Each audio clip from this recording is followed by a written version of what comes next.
Hey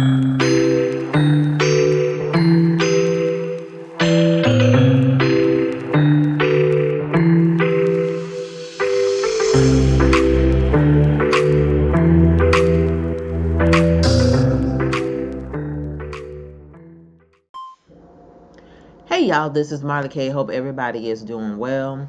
Got a story I want to share with you from Newsweek. It is about how the rest of the world is preparing for World War III and how we ain't doing nothing. So, again, I like to follow other nations because they are being a little more forthcoming, and just the slant that our media uses to tell stories is usually like projection. So like they'll tell you what other people are doing because it's like really what we're doing, but we don't really say that. So I'm just bringing you the message. Don't shoot the messenger. All right, so Putin said the world is close to point of no return. Let me all these pop-ups. Ooh, can't even get news no more. Excuse the train. I live close to the train tracks, so they be blowing and a tooting. All right, so it says with warnings swirling over a possible war with Russia in a matter of years. So they say years, but I seriously doubt it's gonna be years. Um, Even if it's not, like if something happens where there's something cyber or some other type of warfare, because there are a lot of different types of warfare they have practiced. And so when it gets to us, we're really not gonna know what it is. You're gonna be looking up at the sky and thinking, oh, somebody gonna drop a bomb. No, it could be something that's cyber or some other type of infrastructure thing that is the catalyst for the big boy weapons. But in the beginning, it's going to be, kind of like it is now. It's like a gradual um, devaluing or demolition of society, demoralizing us, although the majority of people don't understand that they are being demoralized. So they play the long game, but you could see the fruit of that demoralizing all the people, all the different groups, making us attack each other, so on and so forth. You can see it happening. And I'm not going to just say that it was PDaddy doing it to us. I would say it's our own people doing it to us too. All the children of the corn, they work together in that regard. It used to be just us, but now is everybody getting some. They got demoralization for everybody. So kind of what happens when you only worry about your own group, when you are in the majority, when you have power. Eventually, all the bad things that you do to other people, the universe has a way of getting it back to you. So this is kind of what's happening right now. So it says, with warnings swirling over a possible war with Russia in a matter of years, NATO's European members have already started laying the groundwork for defenses should Russian troops set foot on alliance soil. So they're saying European, but I don't know if that also includes us. We don't know. We just have to assume if they're getting ready over there, we're probably getting ready here as well. So it says Russia is preparing for war with the West, Bruno Kahl, the head of Germany's Foreign Intelligence Service, said in late November. But it's not likely to be a large-scale attack into NATO territory, the intelligence chief warned. Moscow could opt for a limited incursion or upping its hybrid warfare tactics to probe the alliance's conviction, Kahl said. So this is very important. This is one of the reasons why I wanted to bring this story to you, because it's not going to be the traditional warfare. You're going to be thinking tanks going to be coming down the street, folks going to be knocking on your door, bombs going to be dropping. Well, they don't have to do that now, thanks to technology, wiring, electricity, the internet, all those different things. The digitalization of societies is very easy for them to attack us now. And create chaos from the inside out. So they don't have to do much. They could just make nations fall by, destroying the infrastructure, getting rid of the water, destroying the supply chain, um, dismantling media, or creating a blackout or some other type of infrastructure situation where people panic and start turning on each other. And then you don't have the resources to do anything about that. So your nation falls from the inside out. It's kind of like they were talking about in the movie Leave the World Behind, and a little bit with the Civil War situation, the Civil War movie that came out in 2024. So, again, if you have not watched those movies, I recommend you watch them because they don't have to do much. Nobody has to do much of anything to create a war or create the chaos for fragile people. And I call, European nations, the West, fragile nations because they don't ever see war in their lands. So they don't know how to deal. It's not like, people in the P word over yonder, they have been going through war forever. So, so they're used to it. Their people are used to it. They're used to hardships, not having much, having people ignore their atrocities. And you can even look at us, use African American Black people. We're used to war. We're used to conflict. We're used to being degraded, demoralized, having stuff done to us.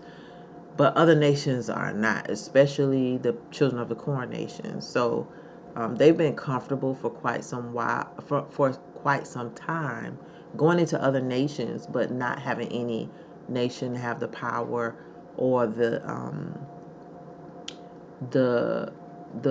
balls to go and try them. And so now with this globalization falling and this new world order coming online, all the alliance nations are getting together.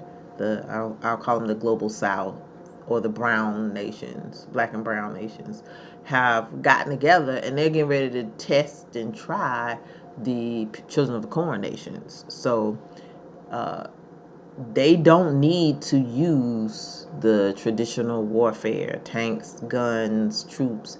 They can do other things thanks to technology, thanks to the fallen angels sharing that information a long time ago, and for the powers that be using it for this time because they understand that their time is running out. And so they're getting ready to pull out all the stops. They say in this article years from now, but we don't know. So this is why you need to be ready.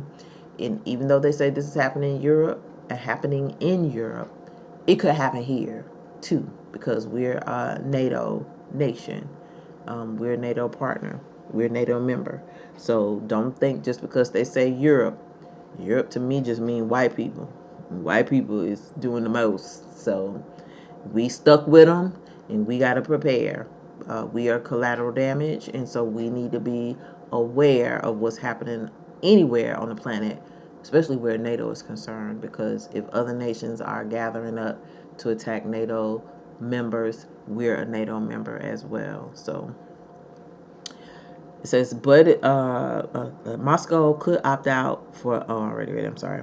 So it says NATO is trying to prepare for both scenarios: an all-out war and less obvious techniques designed to undermine stability in the alliance's members countries. There are multiple options for Russia to test the cohesion of the alliance. Now listen to this: including limited land grabs. The former head of NATO's multinational corps Northeast, based in northwest Poland, Lieutenant General Joachim von Sandrart, excuse me, told Newsweek just before leaving his post in November. The urgency is now obvious from senior military and political officials. Andrius Kubilius, the European Union's Commissioner for Defense said in September that defense ministers and NATO commanders agree that Russian President Vladimir Putin could be ready for confrontation with NATO and the EU in 6 to 8 years. Well, I don't necessarily believe that because they got all these 2030 scenarios. And I'm of the mindset that anything could pop off at any time, any moment. Everything is tender, ready for, action. So, for us, again, because we're collateral damage, we need to pay attention to this. The whole globe is ready to collapse economically. You see all these different sanctions. Code 45 threatening Russia, threatening BRICS, threatening China. China imposing tariffs or banning exports of materials that we need for our infrastructure here. And I'm going to do a story on that in a little bit. But a lot of things are happening. Though these are tools of war. This is the new warfare. So this is why we need to pay attention to what's happening, because these things are going to impact us as far as inflation is concerned and accessibility to lots of things, because we don't make nothing here in this country anymore. So soon, within a couple of weeks or so, folks gonna start saying, hey, we can't get this, hey, we can't get that. You're gonna go to your hardware store, you can't get stuff. You're gonna go to Walmart, stuff, shelves gonna be empty. So soon you're gonna see that ban, or those different bans impact us in a lot of ways, and people are not paying attention. Even when it comes to jobs, a lot of people who use these materials or resources for materials that they make on their jobs, they're not going to have access to them. And then what's going to happen? People are going to be laid off, people are going to have hours cut. It's going to be painful. So we need to be aware of what's happening. Estonia's Foreign Intelligence Service warned in February NATO could face a Soviet-style mass army in the next decade if Russia successfully reforms its military. The army would be technologically inferior to NATO forces in areas other than electronic warfare and long-range strikes. So this is what we need to talk about. Electronic warfare. This is what I was talking about earlier, where they dismantle your infrastructure. If that's the case, we won't ever know who did it, because everybody is so savvy. They know how to hide what they're doing. So, and then at the end of the day, everybody has a role to play in the new global order. So we just got to be aware, again, that we are collateral damage, and we don't have no dog in the fight, but we still got to prepare. So it says the service said, but its military potential would be significant. So they're trying to, undermine PDaddy, but we don't know what PDaddy can do. So it says, if we take these assessments seriously, then that is the time for us to properly prepare. And it is a short one. Kubilis, a former Lithuanian prime minister, told the Reuters news agency. This means we have to take quick decisions and ambitious decisions. The main catalyst is Russia's full-scale invasion of Ukraine, prompting Sweden and Finland to abandon their long-held policies of non-alignment and join NATO, lengthening Russia's border with the alliance. And that's one of the main reasons that Russia is like, oh no, y'all finna join, y'all right against me, nah, we finna get it. But at the end of the day, you can't trust nobody, because everybody is two-faced. We're talking about the children of the corn. They ain't loyal to nobody. Across Europe, NATO is now battling to raise defense spending up and beyond the 2% of GDP requested but not enforced by the alliance. Many countries have historically fallen far short of this benchmark in decades since the end of the Cold War. But times are changing.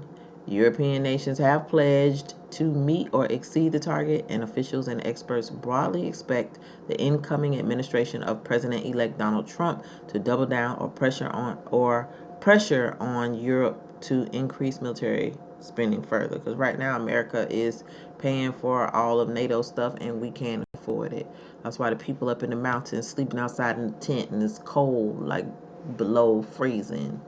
And FEMA can't do nothing. FEMA don't have any money. They already said they don't have any money. Um, it's just, we're just in a bad way. And again, while you can use your money, while it has value, you better take that money and buy stuff of value to have for when things get bad. And I recommend that you have your stuff in more than one place so that if anything happens and there's a confiscation or you're robbed or whatever, you have stuff in multiple locations. Um, it's just, you have to be thinking proactively. You can't be sitting up on top of all your stuff and thinking you're the king of the hills. Then they come kick your door in because they've been watching you because you've been buying all your stuff with a debit card, so they know what you got. And then all of a sudden you have nothing. Or you carry your cell phone everywhere you go so they know, where all your hiding spots are. Y'all gonna have to learn how to not use technology. And that's the story for another day, a topic for another day, but we really do need to have that conversation. So it says the countries snaking along NATO's eastern flank are way ahead. How quickly Europe will be able to pull up spending and prop up the companies producing more equipment, however, remains to be seen. So nobody got no money for war. Nobody, as you can see. NATO's top military official, Admiral Rob Bauer, said in late last November that businesses need to be prepared for a wartime scenario and adjust their production and distribution lines accordingly. So that means people who produce stuff, nations who produce stuff, are going to have to switch over and start making stuff for war, because you'll have a wartime economy. And the same thing is going to happen here in America. If NATO is attacked in Europe, then America may or may not help their allies. We don't know yet. That is to be seen. But it seems like America's going to betray everybody. And everybody is looking forward to it. So we don't know. We just have to wait and see. But anyway, I'm not going to read any more of this story. I will put a link to it in the description. I just wanted to share it with you so that you will understand all the things that are going on social media and on the news. Nobody is talking about this. And although they give these hypothetical timelines, I'm of the mindset that this stuff, they don't have this 2025 timeline for all this stuff happening with all these people not being on the planet for no reason. We ain't seeing UFOs all of a sudden now for no reason. Everybody's not buying into cryptocurrency all of a sudden for no reason. There's something going on and we need to be aware of it. All right, so please like this video, share it, and subscribe to the channel. Hit that bell notification so that you'll be notified each and every time I upload new content. If you'd like to support the channel, links are in the description for my Venmo and my coffee. Lastly, follow me on Odyssey, Rumble, and on Instagram. The links are in the description. In the event that this channel is taken down, you will be able to get my content elsewhere. I know Odyssey isn't backing up my content on YouTube anymore. I think Rumble still is, but you can catch all the old videos. And I also recommend you downloading some type of software so that you can download videos and content that you may need in the event that this system goes down. Put this stuff on flash drives, have you a backup device that you can use for a later time, so that you will be able to go back and refresh your memory and stuff that can't be erased, because when the system goes down and it comes back up, everything is going to be different, and the stuff that we're talking about now probably will not be accessible if you're able to get on at all. So keep prepping, keep praying, keep seeking the Most High, obey those laws, statutes, and commandments, learn about the Sabbath and learn how to keep the Sabbath properly. Make sure you're repenting daily for sins of commission and sins of omission. Keep watch. keep seeking wisdom, getting knowledge, and getting understanding, because the things that are happening today are tied to biblical prophecy. And so you just can't study prophecy, in end time prophecy, without connecting what is happening today. Lots of things are happening, lots of moves being made, and our people are just way out of the loop. So you need to know what's going on, so that when things do go awry, there is somebody in your community who is able to talk to the people. Good luck to you. Good luck to all of us, because it's going to be hell. That's all I can say. Anyway, this is Marley K. Leave your comments in the comment section about what you think, what you see, if you see anything. And sharing is caring. That's my motto. All right, this is Marley K. Love y'all, and I'm out.